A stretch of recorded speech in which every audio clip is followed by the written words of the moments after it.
Zimbabwe Union of Drivers and Conductors President, Mr. Frederick Maguraminga. I understand that you are a union that stands for drivers. I as well understand that you are aware of the South African situation regarding foreign drivers. What is really the situation in South Africa? Thank you. First and foremost, I would want the world, the nations to know that we are a trade union that represent all transport workers. Those who do cross-border, those who work in foreign countries provided they hold the Zimbabwean license or their Zimbabwean nationality, those who do local routes, we are the organization that represent their interest. The situation in South Africa has taken another level.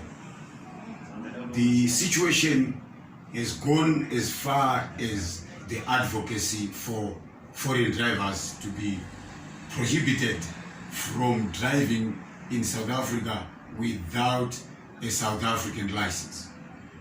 Now the issue is that how can a foreign driver acquire a work permit without a resident permit, or acquire a resident permit without a work permit? Which means if we don't have the work permit and the resident permit, we are not going to be able to have the South African license. We would want to make it very clear to the South African government, the South African citizens, the South African companies and also the countries, on behalf of our country and transport workers. We respect the Constitution of South Africa.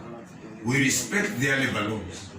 We are not there to violate, we are not there to use violence, but we are there to find a way to come up with a solution that is workable. So the situation in South Africa, as I speak, drivers are in panic.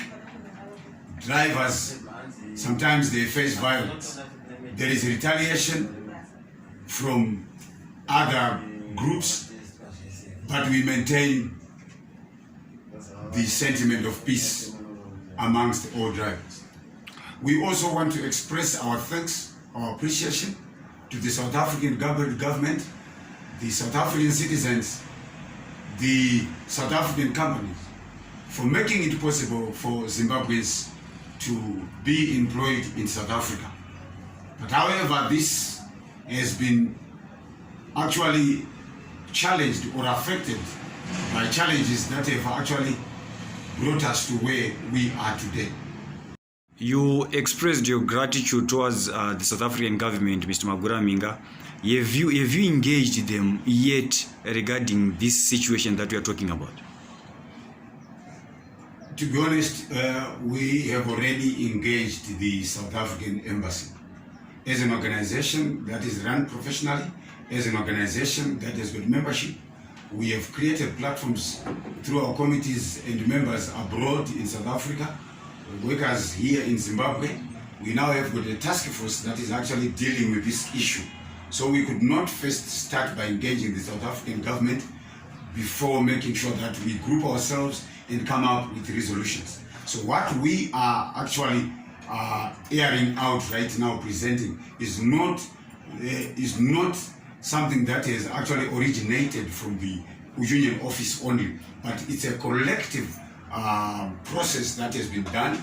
We have made consultations and we are still making consultations day and night with drivers through emails, through WhatsApp, through Twitter.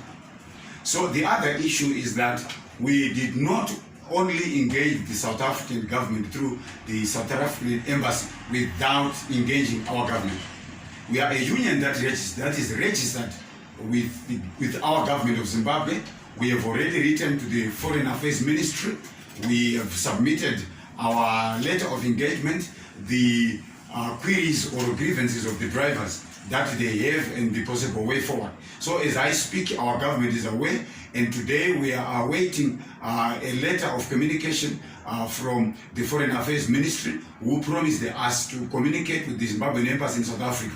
So we have done the necessary framework which is due, which is professional, which is according to the laws of the land. Remember, we are also protecting the image of our government, the image of Zimbabwe as an organization. We don't do things that are outside the parameters of our government, that are outside the parameters of our constitution, that are outside the know-how of the Foreign Affairs Ministry, which is responsible for external affairs.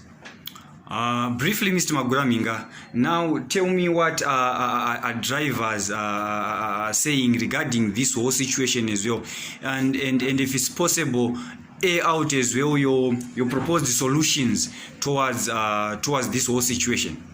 Drivers working in South Africa are saying, we have worked for years. If it is an error, it is an error that has gone for too long. We now have got families in South Africa. We now have got properties in South Africa.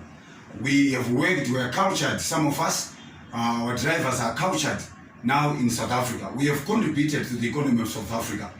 So if there is a way that we can have, such that we have dialogue with ATDF, with all South African labor organizations, dialogue that involves the parliamentarians, dialogue that involves the labor ministry, dialogue that involves the Ministry of Transport, dialogue that involves the Home Affairs Ministry.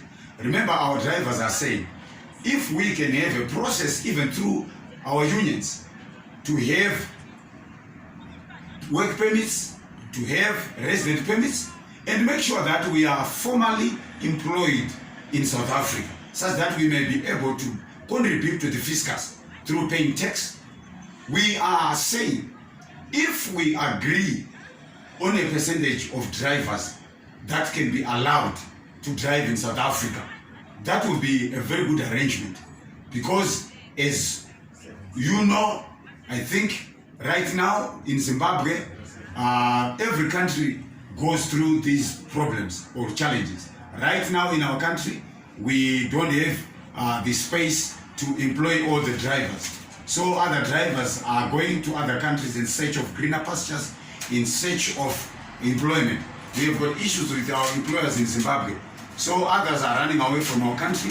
This is the reason why we say as an organization, we are sitting down with employers in Zimbabwe to make sure that we create a ground that is conducive to attract drivers to work in Zimbabwe. We are also welcome to see foreigners driving in Zimbabwe, as we are also actually allowed to work in other countries. So we are just saying, South Africa, you live within the SADC nest. May you allow a situation where we sit down with the employers, the government, and other stakeholders, such that we come up with a solution that is reflective of the SADC culture, SADC constitution, the ILO conventions, a solution that takes cognizance of Ubuntu, that solution that takes cognizance of the frontline states. Remember, Zimbabwe and South Africa have got bilateral relations, and within these bilateral relations include these labor issues. Yes, disputes can be there. We appeal to South African citizens not to resort to violence. We are the same. Tomorrow,